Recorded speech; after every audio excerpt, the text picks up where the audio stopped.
আজকে আমার আরো সাহস বাড়ছে। গতদিন আপনাদেরকে একটা কথা বলেছি যে আপনাদের পাহারাদার হিসাবে থাকতে চাই। তারপর এখন আমার মনে হচ্ছে যে পাহারাদার আর লাগবে না আপনাদের, কারণ যারা সন্ত্রাস করতে আসবে, আমি একটু খারাপ মানুষ, আবার এমনি খুব ভালো খারাপ মানুষ, ওদের নিশ্চয়ই 4টা হাত না, ওদের 2টা হাত, আপনাদের 2টা হাত। এরপর যদি কোনো সম্প্রদায়ের আপনাদের উপর যদি কোনো হামলা যেমন হয়, বাজিয়ে রেখে আমাকে সংবাদ দিবেন, যা করার দরকার আমি করবো। এই দেশে সন্ত্রাস চলবে না এখানে, এটা তারেক রহমানের কথা। সন্ত্রাস যারা করবে, যারা সন্ত্রাস সঙ্গে থাকবে, যারা চাঁদাবাজি করবে, যারা এই সন্ত্রাস করে ভয় ভীতি দেখে যারা খাবে, যারা দলবাজি করবে, তাদের দলে থাকার কোনো অধিকার নাই। এটা তারেক রহমানের একদম নির্দেশ। সে আমি হই আর আরেকজন হোক, সে ব্যাপারে আপনারা নিশ্চিত থাকবেন। অতএব আগামী দিন আপনাদের যে কথাটা বারবার মানুষ বলে শুনে ম্যাডাম এটাকে প্রত্যাখ্যান করছে, এটা বাস্তবায়ন করতে হবে। খালি বলতে হবে না যে সংখ্যালঘু বলা যাবে না, না, এটাকে বাস্তবায়ন করতে হবে। বাস্তবায়নের রূপ আমাদেরকে দিতে হবে। আমাদের যারা দলীয় নেতাকর্মী আছেন তারা চান যে আগামী দিনে যদি সুস্থ সুন্দর নির্বাচন বা সুস্থ সমাজ, নতুন বাংলাদেশ করতে হয়, তাহলে অবশ্যই আপনাদের নিজেদের সংশোধন হবে। আপনারা কোনো সময় কোনো জায়গায় কোনো আঘাতপ্রাপ্ত করবেন না, কোনো জায়গায় কারো উপর হামলা করবেন না। কারো কাছে মন্দিরে পূজা ডুবাইনির সময় আমি দেখেছি চাঁদাবাজি হয়, এগুলো করা যাবে না।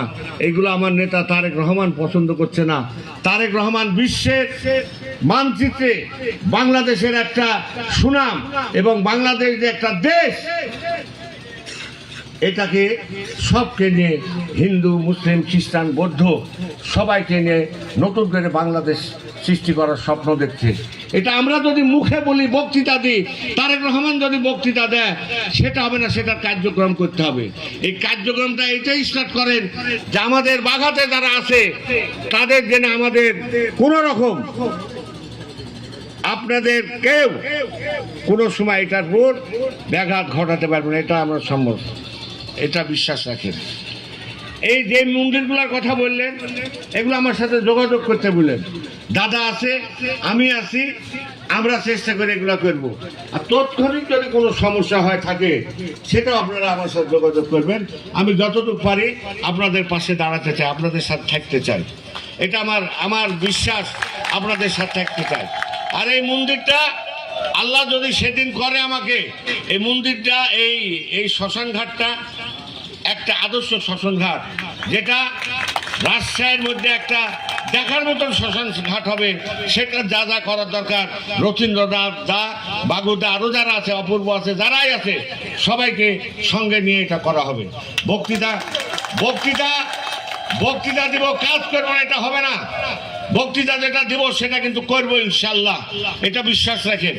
যদি সুযোগ আসে, কারণ বাংলাদেশের মধ্যে যদি 10 জন নেতা থাকে, 10 জন নেতা যদি আপনার আন্দোলন সংগ্রামে নেতৃত্বে যদি নির্যাতিত হয়, আমি একজন বাংলা রাজশাহী থেকে, রাজশাহী আমার সমান নির্যাতিত লোক রাজশাহী, নওগাঁ, নবগঞ্জ, নাটোর কেউ নাই। আমি জোর করে বলছি, আমার সমান নির্যাতন নেতা কেউ নাই। আমি সবকে হারাইছি, মাকে হারাইছি, স্ত্রীকে হারাইছি। অতএব আমার বিশ্বাস যে চারঘাট বাঘাট এবার উন্নয়ন করা সম্ভব হবে। কারণ দেশ যদি ঠিক মতন চলে, দেশের অবস্থা যদি ভালো হয়, দেশের অর্থনৈতিক অবস্থা যদি আমরা সবাই মিলে ভালো করতে পারি, চারঘাট বাঘাট এমন কোনো কাজ নাই, হবে না। ইতিমধ্যে আপনারা জানবেন এই ব্রিজটা, আপনার নদীর ওই পারে ব্রিজটা কার্যক্রম আরম্ভ হয়ে গেছে।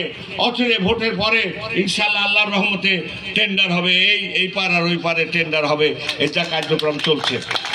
এটার কাগজপত্র সব রাজশাহী থেকে, এক্সচেঞ্জ থেকে এখানে চলে আসছে। অবশ্যই এগুলো হবে, আমার বিশ্বাস, আমি বিশ্বাস করি।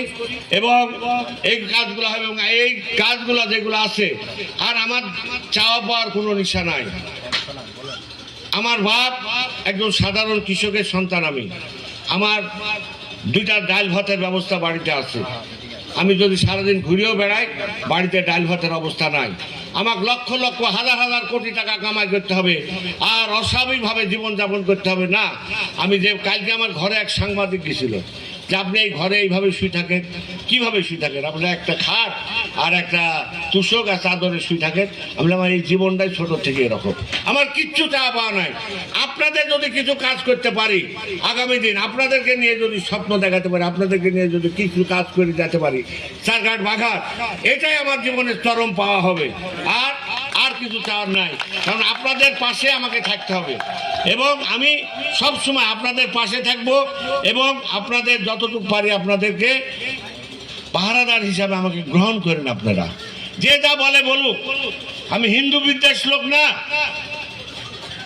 হিন্দু বিদ্বেষ না। একটা জাতি আছে, একটা দল আছে যারা মন্দিরও ভাঙে, এখন এসে বলছে রোজার পূজা একরকম, একই জিনিস, এই পিঠ আর ওই পিঠ। একটা দল আছে বাংলাদেশে যারা মৌলবাদ। ইসলাম কোন সময় বলেনি মন্দিরে আঘাত করতে হবে, অন্য ধর্মের প্রতি আঘাত করতে হবে। ইসলামে এই কথা কোরআন শরীফে কোনো জায়গায় লেখা নেই। কিন্তু একটা দল, একটা গোষ্ঠী, এই মৌলবাদ যারা করে এই দেশে, যারা মৌলবাদকে প্রতিষ্ঠান করতে চায়, তারা এই ষড়যন্ত্রগুলো করে বিভ্রান্তি করে আমাদের মধ্যে করে এবং সামনে কাতারে আবার দেখছি প্রথম চেয়ারে ওরাই বসে আছে। তারা বলছে যে আমরা এটা করবো। এটা বুঝতে হবে আপনাদেরকে, ওরা জীবনে মৌলবাদ, কারণ ইসলাম কোনো সময় ধর্মকে আঘাত করার কথা বলেনি। ইসলাম কোনো সময় বলেনি মন্দিরে আঘাত করো।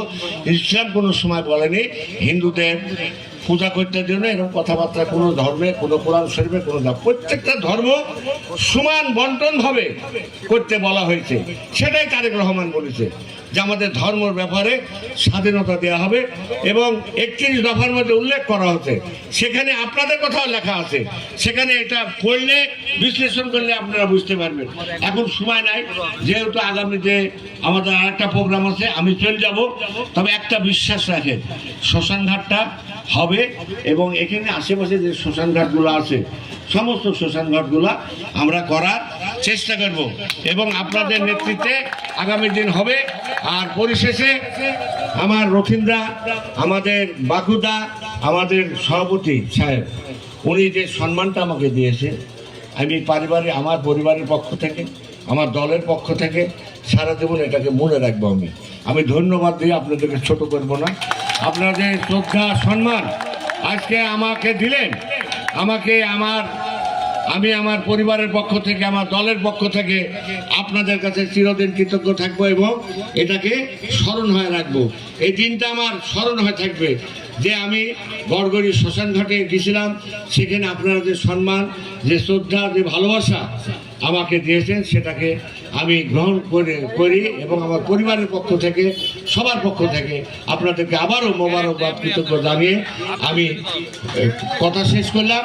কথা শেষ করার আগে আরেকটা কথা বলি, আমাকে আশীর্বাদ করবেন আপনারা আশীর্বাদ করবেন। দাদা কিন্তু বলে গেছে যে 21 তারিখের আগে ভোট চাওয়া যাবে না। আমি ভোট চাচ্ছি না, আজকে চাবও না, কোনো মঞ্চ এখন পর্যন্ত চাইনি। কে বা কাহারা কম্বল দেয়, তারপরে যে আমার নামে রিপোর্ট হয়। আমি কোনো কম্বলও নিজে হাত দিয়ে একটা দিইনি, এখন পর্যন্ত দিইনি, চারঘাট পাঘাট কোনো জায়গা দিইনি, কিন্তু অকারেন্সগুলো হয়। আপনাদের সামনে বলছি, আপনারা আমাকে আশীর্বাদ করবেন। আমি আগামীতে 21 তারিখের পর বাংলাদেশ জাতীয়বাদী দল থেকে মনোনয়ন পাইছি। 21 তারিখের পর আপনাদের কাছে যাব এবং ভোট চাব। আমি আশীর্বাদ করি আপনারা ভালো থাকেন, সুস্থ থাকেন। আপনারা আশীর্বাদ করুন আমাকে যাতে আমি ভালো থাকি, সুস্থ থাকি। আদাব, নমস্কার।